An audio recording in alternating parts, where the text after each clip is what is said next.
Agora, neste exato momento, prisão acaba de ser efetuada nos Estados Unidos. E a confirmação dessa notícia chocou, gente, tá? Abalou não só o Brasil, mas o mundo inteiro. Eu vou trazer aqui todos os detalhes e destaques dessa notícia.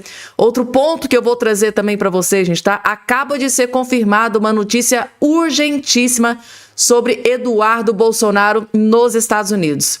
Agora, neste exato momento, acaba de ser confirmada uma notícia urgentíssima sobre Eduardo Bolsonaro nos Estados Unidos. Eu vou trazer também essa informação completa aqui nesse boletim para todos vocês. Outro ponto que eu também preciso trazer para vocês: acaba de ser confirmada a pior notícia para o Jorge Messias. Jorge Messias, que o Lula indicou para ocupar a próxima vaga do STF. Agora, a gente está neste exato momento, o Jorge Messias acaba de receber a pior notícia.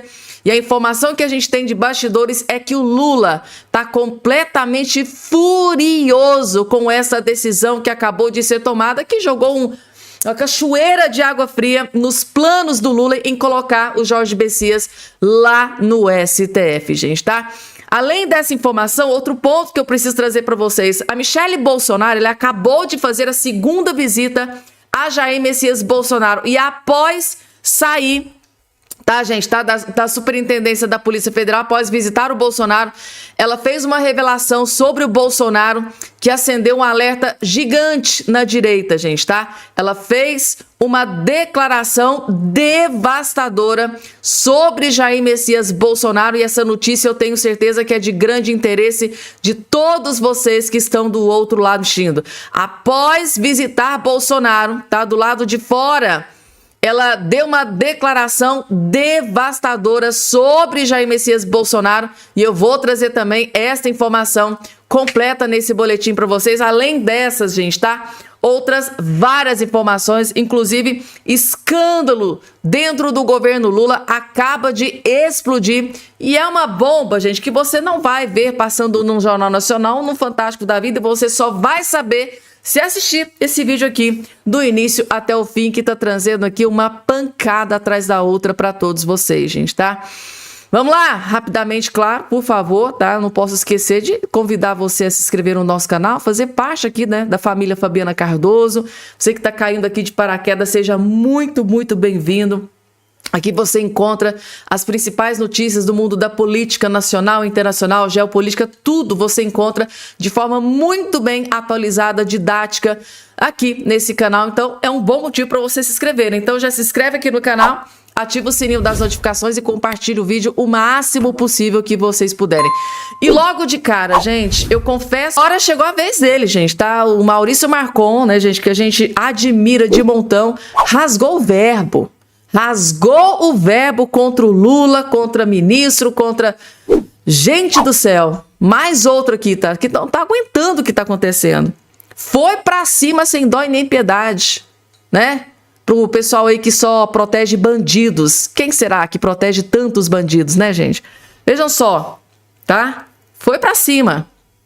De antemão, vou fazer algo que nunca fiz aqui. Peço que o meu discurso seja divulgado na Voz do Brasil também, porque já que a nossa imprensa é tão canalha, talvez a Voz do Brasil possa repercutir o que realmente acontece nessa casa. Saiu a pauta do dia, presidente. Pauta importantíssima para a nação brasileira, colega Palombo. Dentre os projetos nós temos criação de cargos para o CNJ.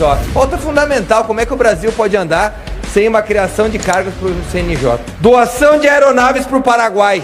Também, meu Deus do céu, se nós não votarmos a doação de aeronaves para o Paraguai, também imagina como é que o nosso país vai poder andar. Nós temos também a responsabilidade civil por danos causados por poluição por óleo. Dentre outros projetos que, assim, inúteis completamente. Aliás, inúteis não, porque a criação de cargos é muito importante para quem está esperando o seu espaço lá no CNJ, pago, obviamente, pelo cidadão brasileiro. Se não fosse suficiente, nós também tivemos a dispensa de presença hoje aqui no plenário, cidadão brasileiro. Ou seja, o parlamentar não precisa mais estar aqui, já pode ter, dado o pé de Brasília. Sabe por que tudo isso? Para que não haja pressão para votar o que o Brasil inteiro, o cidadão de bem quer, que é anistia. Se fala tanto em democracia, colega Palumbo. Nós tivemos nessa casa mais de 300 parlamentares votando favorável à urgência do projeto de anistia. Mas na democracia que os alecrins dourados do Supremo vivem, a representatividade do povo que aqui está não serve para nada. Porque nós estamos aqui para criar cargos, para votar projetos inúteis, enquanto inocentes perecem atrás das grades. Não só inocentes, presidente. Heróis nacionais como o general Heleno, líder no Haiti, que pacificou aquele país. Heróis nacionais presos, enquanto canalhas do estilo do ex-governador do Rio de Janeiro, Sérgio Cabral, que pegou 400 anos por roubar do povo brasileiro, desfruta toda sexta-feira, grava um vídeo do Sextou em sua piscina aquecida, sabe-se lá em qual cobertura. O Brasil, presidente, é triste hoje. O Brasil que nós vivemos é um país deprimido. É um país que os representantes eleitos pelo sufrágio universal do voto são feitos de palhaço por alguns que não querem colocar a votação, um clamor popular, a votação da anistia. Obrigado, presidente. Falou bonito, né, gente, tá? Enquanto inocentes estão aí atrás das grades, temos lá o Sérgio Cabral, gente, tá? E parece que vai se candidatar, gente, tá? E por incrível que pareça, ainda tem gente que vota nesse tipo de gente. É, gente inocente atrás das grades, lá na cadeia, em prisão, né, em regime fechado. Um exemplo, Bolsonaro. Enquanto isso, nós temos o Sérgio Cabral, que foi condenado a mais de 400 anos de prisão por corrupção, roubou assim sem precedentes e admitiu que roubou. Ah, eu roubei porque eu tenho compulsão para roubar, né? Muitos juristas, né, dizem que ele falou isso. Eu tenho compulsão. Então, assim, Sérgio Cabral tá lá, gente, fazendo vídeo toda sexta-feira, na sua cobertura, na sua piscina de água quente, dando um tapa na cara da sociedade. É isso, gente, tá? Às vezes eu tenho a impressão de que, eu vou até concordar com o Eduardo Bolsonaro, que o Brasil virou República das Bananas mesmo, porque, meu Deus do céu, é o poste mijando no cachorro. E tem mais, vocês gostaram aqui, gente? Rasgou o verbo, hein? Rasgou o verbo. Ou seja, né, tanta coisa importante para ser votada, para ser pautada no Congresso Nacional, e eles lá tendo que votar se vai doar ou não avião para o Paraguai. Sendo que aqui no Brasil deve estar uma maravilha, não deve estar precisando de avião. Ai, gente, meu Deus do céu. Nada contra, gente, mas aqui no Brasil a coisa não está muito boa, né? Vamos lá. E agora, gente, deixa eu trazer aqui o Silvio Navarro, gente. Mais um que foi pra cima do Lula sem dó e nem piedade, gente, tá? É sim, gente, tá? O Silvio Navarro acabou de explanar a diferença do tratamento, né? Quando o Lula estava preso, quando ele estava na cadeia, como é que ele foi tratado? A gente foi tratado assim, a pão de ló, foi tratado como um rei. E veja a diferença de como o Bolsonaro está sendo tratado lá na prisão. Assistam esse vídeo, gente, porque assim, o Silvio Navarro escancarou, gente, tá? A diferença no tratamento do Lula preso e Bolsonaro preso. Vocês vão ficar, gente, tá? Aterrorizados aqui com esse vídeo, com essa informação que ele acabou, devastadora que ele acabou de revelar. Vejam só. Aquela cela gourmet, o Lula arrumou uma namorada, né? E ele dava muitas entrevistas, eu acho que vale a pena a gente relembrar tudo isso. Ele recebia o Fernando Haddad, articulava com a Gleisi Hoffmann, que ele colocou para presidir o PT. Talvez as pessoas tenham esquecido disso, mas ele liderava o PT daquela cela gourmet em Curitiba. E há uma série de reportagens feitas pela imprensa tradicional, jornais, revistas, várias revistas fizeram reportagens sobre a vida do Lula naquela cela, se é que podemos chamar de cela, aquele camarim, mas camarote, enfim. Ali, o Lula deu as cartas da esquerda para a política de forma muito clara. Recebia o seu advogado, Cristiano Zanin, que fez um lobby jurídico intenso, tão intenso que Gilmar Mendes chorou. Ele conseguiu arrancar lágrimas de Gilmar Mendes e hoje ele está sentado do lado do Gilmar Mendes. Não na primeira turma, o Gilmar Mendes está na segunda e ele está na primeira turma. Mas se tiver uma reunião de plenário, eles podem ficar ali no mesmo ambiente, talvez tomem um café, E por aí vai. Então, tudo isso foi articulado porque o Lula teve uma série de benesses. Dizem que conversava com carcereiros, que tinha amizade, que a cela dele, às vezes,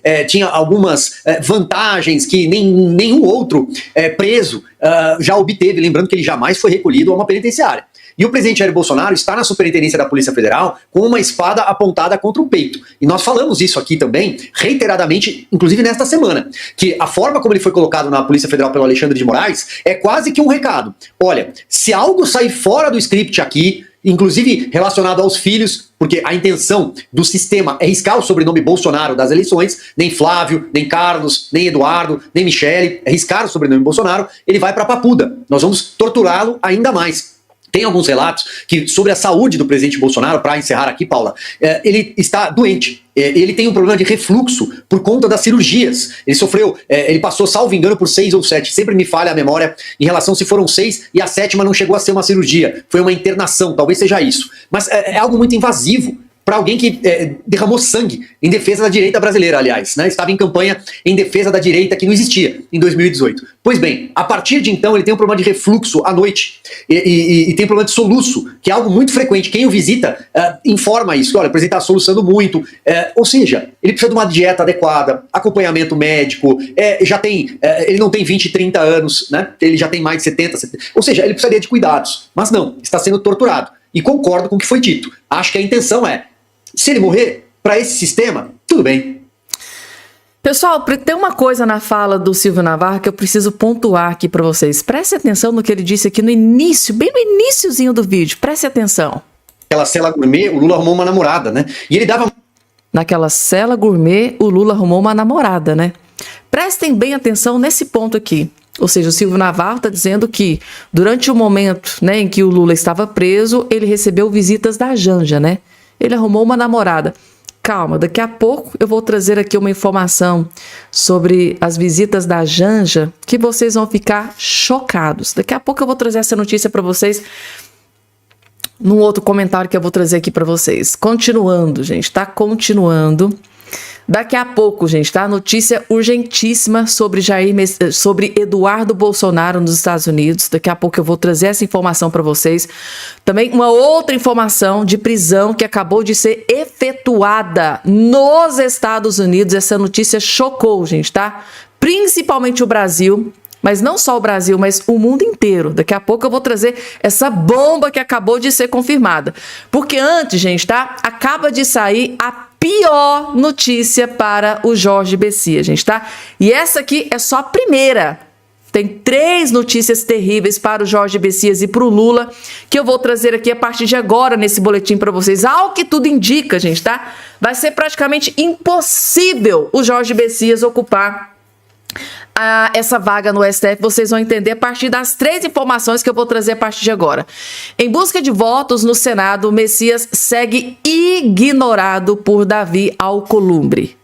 Ou seja, até agora o Davi Alcolumbre está ignorando, e eu diria mais, está humilhando o Jorge Bessias, o indicado do Lula, gente, tá? Essa notícia foi divulgada aqui pelo portal de notícias Metrópolis, ó. O AGU Jorge Bessias segue sendo ignorado pelo presidente do Senado, Davi Alcolumbre.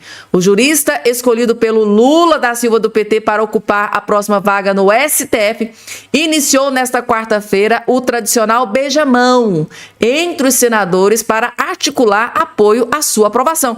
É a mesma coisa que o Flávio Dino fez lá dentro do Senado. Ficou indo de porta em porta, né, batendo na porta de todos os senadores, né, para ajoelhar, para implorar: vote em mim, porque eu vou ser o ministro mais imparcial da face dessa terra. Eu vou ser o ministro mais justo da face dessa terra. Eu prometo que não vou te perseguir quando eu estiver lá dentro do STF. Eu prometo que eu não vou perseguir nenhum aliado seu. Eu prometo ser o melhor ministro do Brasil. E aquele tipo de promessa que eles sempre fazem.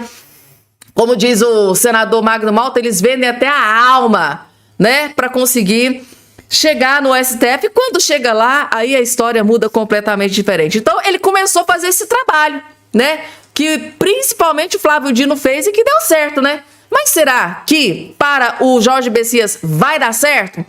Eu fico imaginando, gente, será que é isso que acontece mesmo? Que eles chegam lá prometendo mundos e fundos ali, batendo ali, né, na porta dos senadores lá, ajoelhando, implorando para que eles votem, né, para que ele seja ministro. Eu fico imaginando, será que é assim, gente, tá? Mas a notícia é terrível.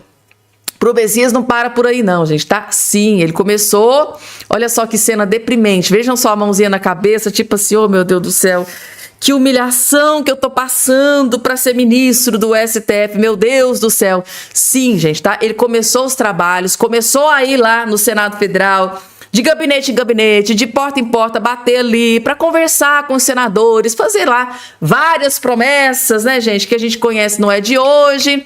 Só que com relação ao Davi Alcolumbre, a situação é a pior possível, porque o Davi Alcolumbre simplesmente não está recebendo, está fugindo. O Davi Alcolumbre está fugindo, está se recusando a receber o Jorge Bessias. Isso aqui pro Lula, gente, a informação que a gente tem é que o Lula tá furioso com o Davi Alcolumbre, sem precedentes. Vejam só a humilhação. Obrigado. Senador Elisiane. Alcolumbre. Vou. Você vai falar com o Alcolumbre? Uai, tô querendo falar com ele, gosto muito do presidente da gente. E ele tá querendo falar com o senhor? Uai, no momento certo ele vai me atender, tô trabalhando. Com quem o senhor decidiu? O senhor vai falar com o Davi Alcolumbre? O senhor está tentando falar com o Alcolumbre? No momento certo ele vai me atender. Ou seja, só depois que o Lula entrar na jogada, né, Bessias, que talvez o Davi Alcolumbre vai te receber para ouvir as suas promessas, né, de que não vai perseguir ninguém, que vai ser um ministro imparcial, que vai ser um juiz que vai, né, julgar a preceitos da Constituição, que vai determinar o que está na lei, que não vai perseguir ninguém, que não vai tentar derrubar ninguém, né? Aí, gente, tem mais essa aqui também.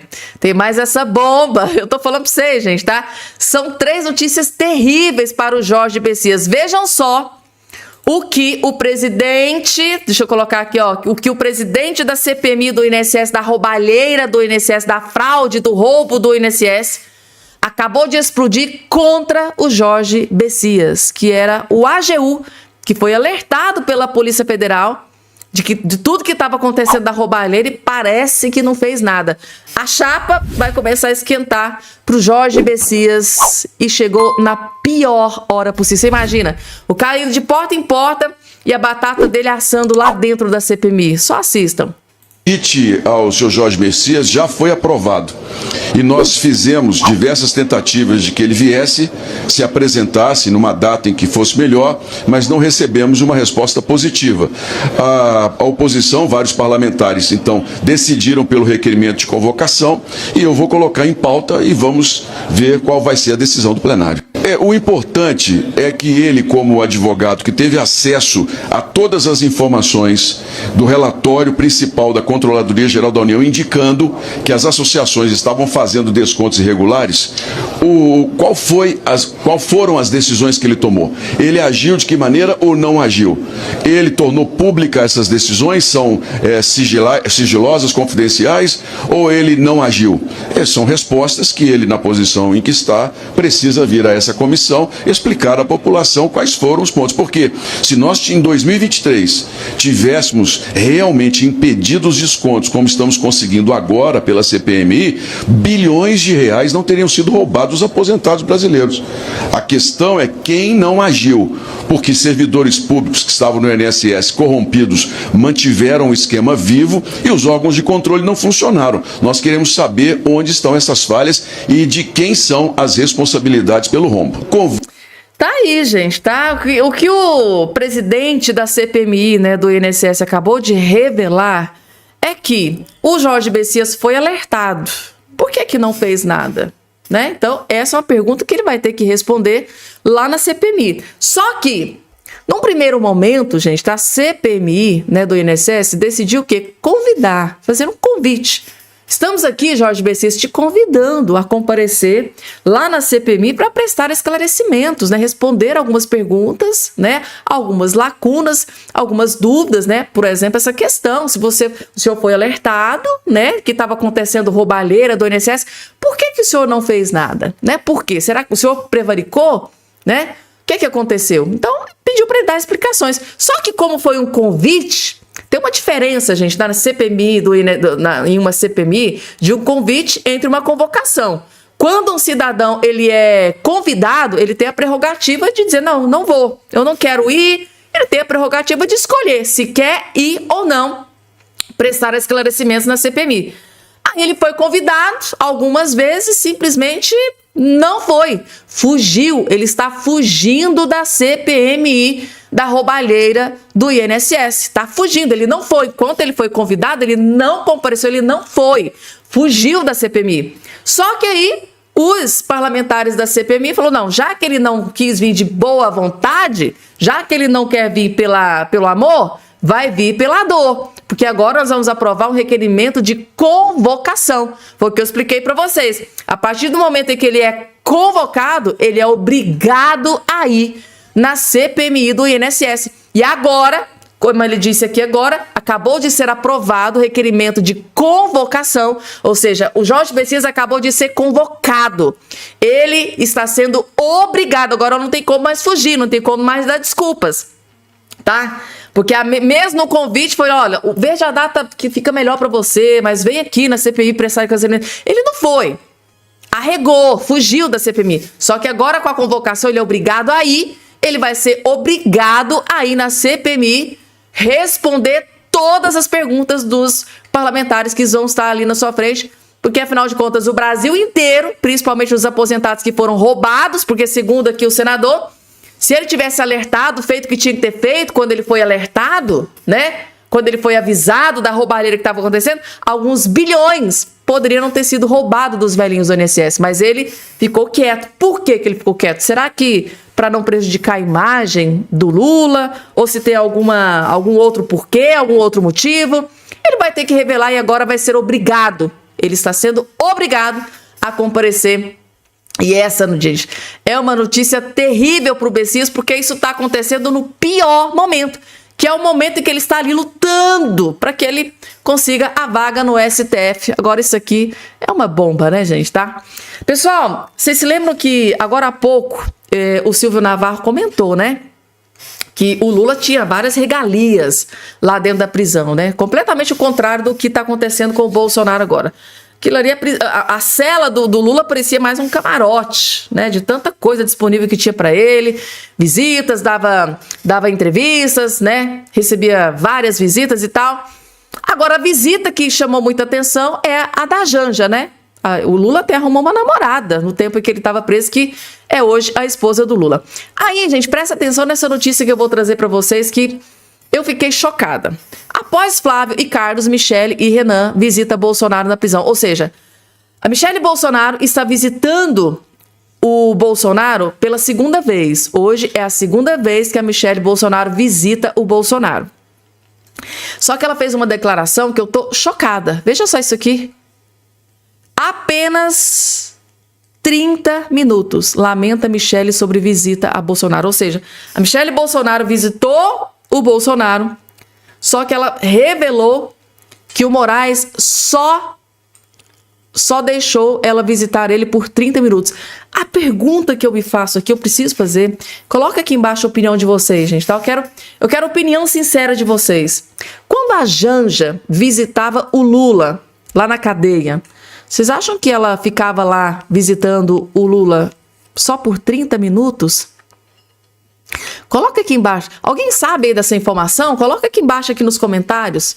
Alguém aí sabe, naquela época acompanhou as visitas lá? Eu acho muito difícil, né, onde vocês terem acompanhado a visita de Janja, mas se porventura alguém aí souber, tá, gente, tá? Escapou aí, ficaram sabendo dessa informação. Alguém sabe aí me dizer se a Janja, gente, tá? Foi liberada para visitar o Lula somente por 30 minutinhos? Porque eu tô chocada. Por quê? Já que liberou a visita, mal deu tempo dela chegar lá e falar: oi, Bolsonaro, tudo bem? Tchau. O que a pessoa faz em 30 minutos? Que conversa que dá para ser desenvolvida em 30 minutos? Eu tô chocada com isso aqui, gente. Então, assim, será que a Janja teve esse mesmo tratamento que a Michele Bolsonaro está tendo aqui na prisão do Bolsonaro?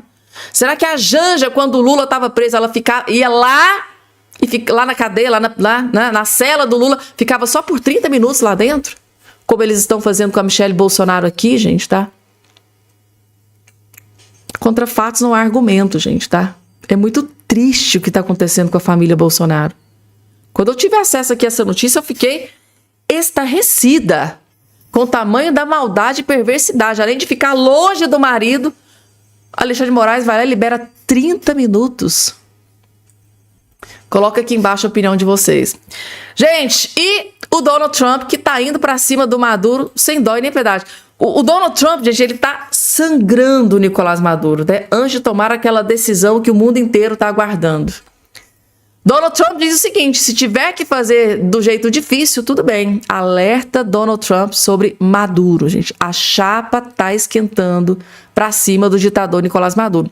O presidente dos Estados Unidos, Donald Trump, disse na terça-feira que está aberto a conversar com o presidente venezuelano Nicolás Maduro, sinalizando uma possível abertura diplomática em meio à crescente escalada militar entre os dois países.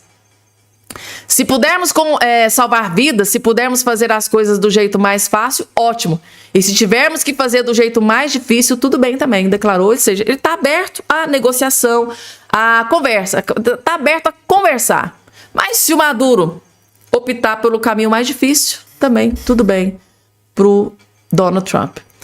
Pessoal, agora eu vou trazer aqui o vídeo do Eduardo Bolsonaro, tá? Trazendo uma bomba direto dos Estados Unidos. Assistam com muita atenção, que é sobre anistia sobre Bolsonaro. Notícia urgentíssima sobre Eduardo Bolsonaro e Bolsonaro aqui agora nesse vídeo. Vejam só. Menos por aí, pelo seguinte, né? A questão ela não se resume ao 8 de janeiro.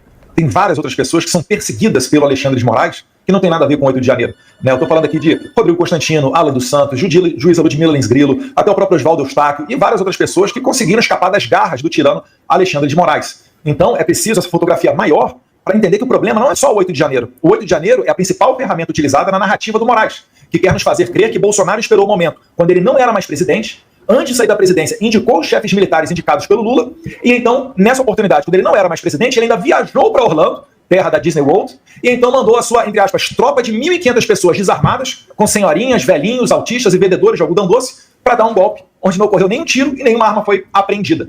Então isso daí é claro que é surreal, mas é o artifício que eles estão usando e para isso pagam bons bilhões de reais para uma imprensa domesticada.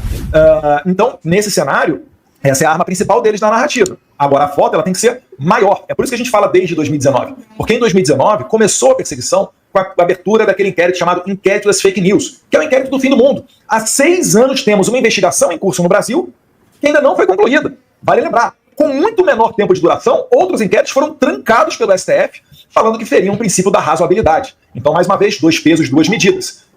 E além disso, se aceitarmos a dosimetria do Paulinho da Força, que vale lembrar, há anos o Supremo Tribunal Federal tenta intimar o Paulinho da Força e não consegue, né? Quase que um milagre, meu Deus do céu. Mas esse é o relator da anistia, isento, podem ter certeza.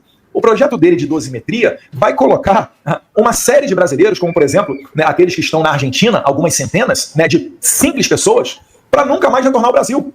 Nós não podemos aceitar isso. Porque se nós aprovarmos alguma coisa nesse sentido, depois ficará mais difícil de aprovar uma verdadeira anistia. O Congresso tem que ter a coragem de fazer aquilo que é certo. E o que é certo é respeitar a Constituição. É a carta com os dispositivos mínimos para que vivamos em harmonia em sociedade. É por isso daí que a gente está lutando. É com isso aí que a gente está lutando. E a luta é difícil, né, gente? A luta é sofrida, mas desistir não é uma opção, né, gente? Tá aí. Mais uma bomba, né? Vinda de Alexandre de Moraes, ministro do STF. E esse inquérito, gente, tá? Vocês acham que vai acabar? Ou vai ser realmente o inquérito do fim dos mundos para perseguir aí muita gente? Coloca aqui embaixo a opinião de vocês. Pessoal, aconteceu uma prisão nos Estados Unidos, gente, e eu fiquei chocada com o anúncio dessa prisão. Vocês vão entender porque envolve uma brasileira. Preste atenção aqui. Nessa manchete aqui, ó. Brasileira e ex-cunhada da porta-voz de Trump. Quem que é a porta-voz de Donald Trump? É a Caroline Leavitt, gente, tá? É esta aqui que está aparecendo na sua tela. Ela é porta-voz do governo Donald Trump, porta-voz do Donald Trump. E uma brasileira que é ex-cunhada dela aqui, gente, da Caroline Leavitt, ela foi presa pela imigração, mesmo estando dentro do programa pelo programa DACA, gente, tá? E a equipe de defesa da brasileira tá transtornada. Como assim ela foi presa se ela tá legal nos Estados Unidos? Tá aqui a matéria, gente, tá? para vocês entenderem. Deixa eu trazer o vídeo para vocês entenderem o que está acontecendo. Vejam só. A brasileira Bruna Caroline Ferreira, ex-cunhada de Caroline Leavitt, porta-voz do governo Trump, foi presa pelo Serviço de Imigração dos Estados Unidos, o ICE. Bruna é mãe do sobrinho de Caroline e foi detida na cidade de Revere, em Massachusetts, por permanecer no país 26 anos além do prazo permitido pelo visto. De acordo com o Departamento de Segurança Interna dos Estados Unidos, ela entrou no país ainda criança, com um visto de turista que venceu em junho de 1999. Hoje, Bruna está em um centro de detenção do ICE, na Louisiana. O ex-marido da brasileira, Michael Leavitt, disse à imprensa que a maior preocupação é o filho de 11 anos, que vive com ele e a madrasta. O advogado de Bruna nega que ela tenha cometido qualquer crime e afirma que ela estava legalmente nos Estados Unidos pelo programa DACA, criado no governo de Obama. O programa concede proteção temporária a pessoas trazidas aos Estados Unidos quando crianças e sem documentação permanente. Segundo a defesa de Bruna, ela estaria em processo para obter o Green Card, que é o visto de imigração permanente dos Estados Unidos. A irmã de Bruna, Graziela Rodrigues, criou uma campanha de arrecadação online para custear a defesa dela. Segundo Graziela, Bruna chegou aos Estados Unidos em 1998, ainda criança, e sempre fez de tudo para levar uma vida honesta. A campanha já arrecadou mais de $19 mil e uma meta de 30 mil. A família diz que o filho de Bruna espera que a mãe volte para casa antes das festas de fim de ano. Bruna segue detida enquanto o caso é analisado pelo Departamento de Segurança Interna. Tá aí, gente, tá? Essa notícia, eu confesso pra vocês que me devastou, gente, tá? Uma criança no meio de tudo isso, mãe presa. Triste, gente, tá? Essa prisão aqui, confesso pra vocês, porque assim, pra vocês que eu nunca vi o deputado federal Marcel Van Hatten tão furioso como ele ficou aqui nesse vídeo. Ele foi pra cima das autoridades aqui no Brasil, foi pra cima sem dó e nem piedade. E assim, ele ficou tão enfurecido que ele chegou a se ajoelhar.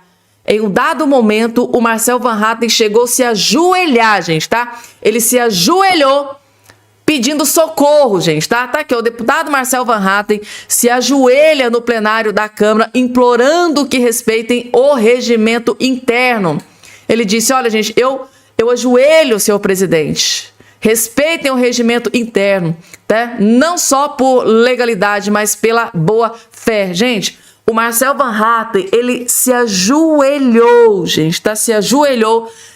Tava furioso, gente. Foi um desabafo que eu nunca vi, gente, tá? O Marcel Van Hatten, desse jeito que eu estou vendo aqui, nessa fala da tribuna. É muito, gente, muito mais grave do que a gente imaginava que está acontecendo. Assistam. Fala da intenção de a tribuna usar o termo de líder para colher as 52 assinaturas. Eu ajoelho, senhor presidente. Respeitem o regimento interno. Todo mundo aqui se ressente de saber que ganha bem, para trabalhar bem, que passou num concurso difícil para chegar aqui e ser desrespeitado na mesa diretora. Tá aí, gente, tá? Eu vou colocar o vídeo aqui. Essa imagem aqui tá melhor para vocês verem, tá? Esse é só uma prévia da fúria do Marcel Van Hatten, que vocês vão acompanhar toda a fúria do Marcel Van Hatten aqui nesse vídeo. Assistam, gente, que é o vídeo mais grave, impactante, revoltante, importante que vocês vão assistir nesse dia de hoje. Vejam só. Todo mundo aqui se ressente de saber que ganha bem, para trabalhar bem, que passou num concurso difícil para chegar aqui e ser desrespeitado na mesa diretora. E não só pela legalidade, mas pela boa fé. Aproveito para desabafar, presidente. Desabafar.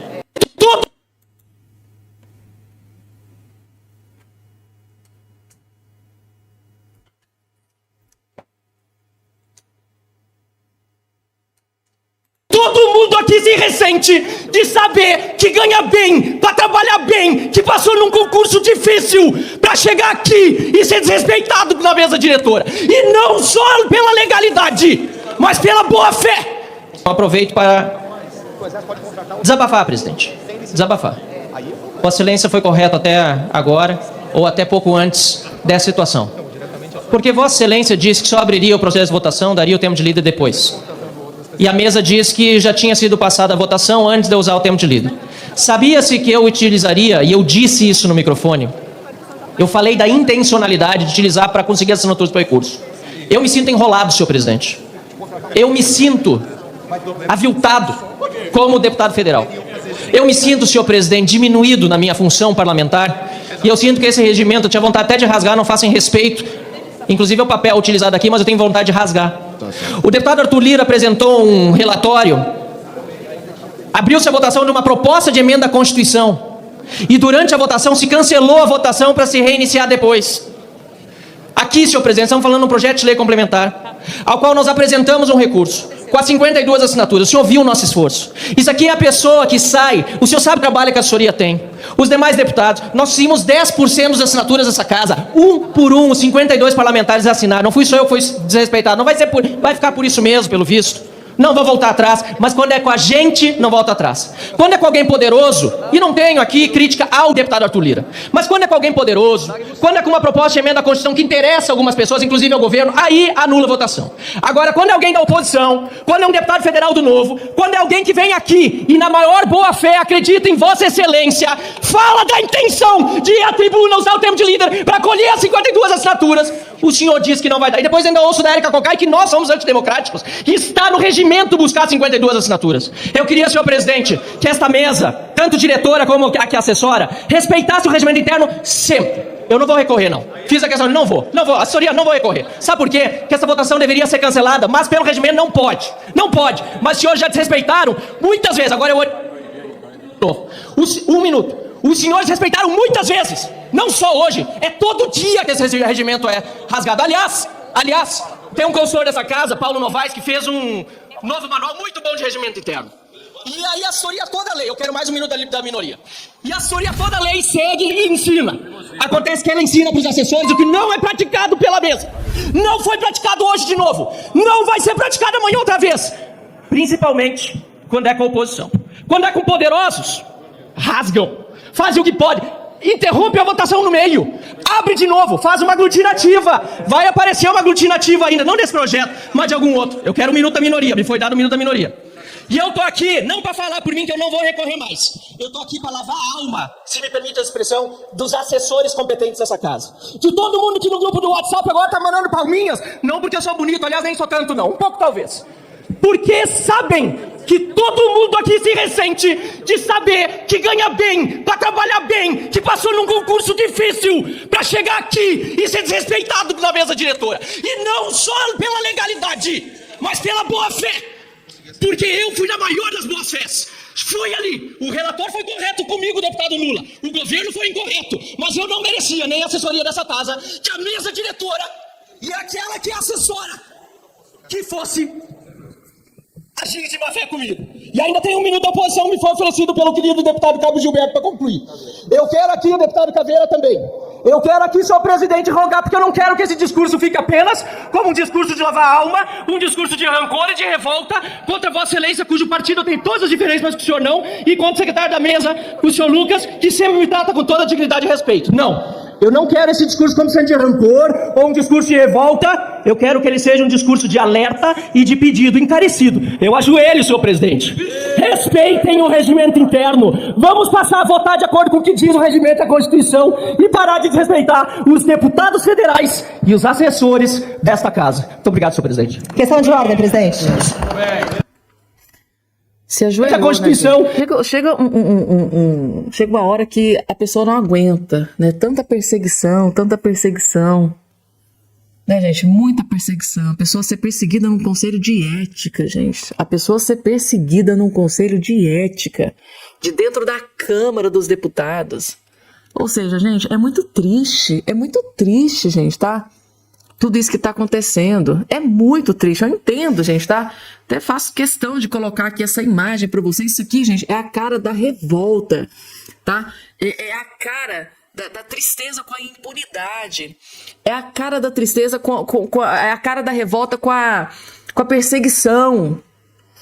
De tudo isso que tá acontecendo, né, gente, tá? Uma hora a pessoa não aguenta, explode. Que é o que ele fez aqui. Ele explodiu, gente, tá?